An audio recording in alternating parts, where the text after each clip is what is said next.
and welcome to Poker News. This is a warning to all online poker players. As of Thursday, the 1st of February, HSBC alongside some other banks will charge extra interest when purchasing a gambling transaction.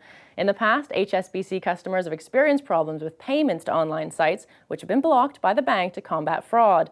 However, the reason behind this new rule is questionable. A spokeswoman for HSBC stated, "This is one of a number of changes we've made to our credit card offering recently to bring us in line with the competition." The current rate of interest for gambling transactions is between 15.9% and 22.9%. However, as of February, it will jump to 21.9% and 27.8%. There are no policies in place dictating what card companies should do in the instance of gambling. It would therefore appear that these banks are making sure they're in line to obtain the most amount of profit before the UK gambling legislation gets put into place this year.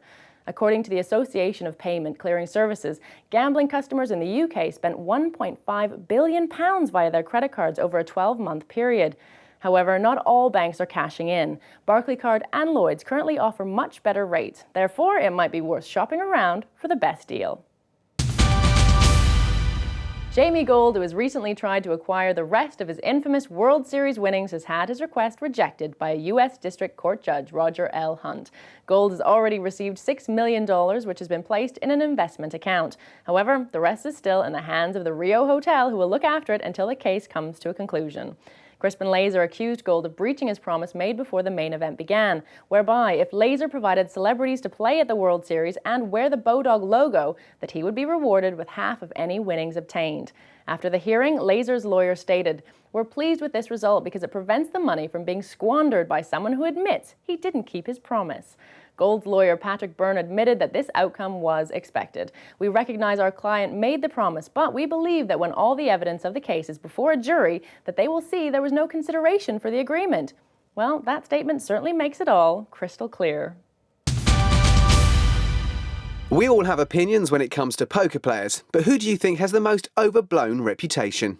The most overblown reputation, I guess, would be Phil Hellmuth by himself. I mean, he proclaims himself to be the best no-limit hold'em player in the world. I wouldn't put Phil in the top 20. As a tournament player, if he put tournament player in inverted brackets, of course he'd be in the top 10. But, you know, when he played the cash game series and managed to lose about 100,000 on an ace-4, I thought that was a good indication of how good he is. Tony J. And the ego up to go with it. But he's nice lad, but I've never seen him win anything. All players are the same for me. I used to think the Devilfish probably had the most overblown reputation in poker, but then I played a live tournament with him a couple of weeks ago, and I realised maybe I was wrong. You know, he really was a class act. I think Miss Moneymaker's got a really overblown reputation. I think that, you know, he did that well that once at the World Series, and you've never seen him do well since then. So I think he just got really lucky, and I don't think he's necessarily an amazing poker player. Oh, that's dodgy. That is dodgy. I don't want to distress anybody, but I wouldn't like to comment on that one. Ask somebody else. Forget the UK or Europe, how about being a World Poker Tour champion? The main event begins on Sunday the 21st till Thursday the 25th of January. The buy-in is $10,000 and it takes place at Gold Strike Casino in Tunica, Mississippi. All events begin at midday and the game is no limit hold'em. And finally, 2005 World Series champion Joe Hatcham has recently proven that he's a true poker pro by whittling his way through 583 players to win the five-diamond North American Poker Classic. This win has provided him with a cool $2.8 million. Second place went to Jim Hanna, followed by Daniel Negreanu. Hatcham is now set to take his place in the PokerStars Caribbean Adventure in the Bahamas before flying back to Australia for the Australian World Series at Melbourne's Crown Casino.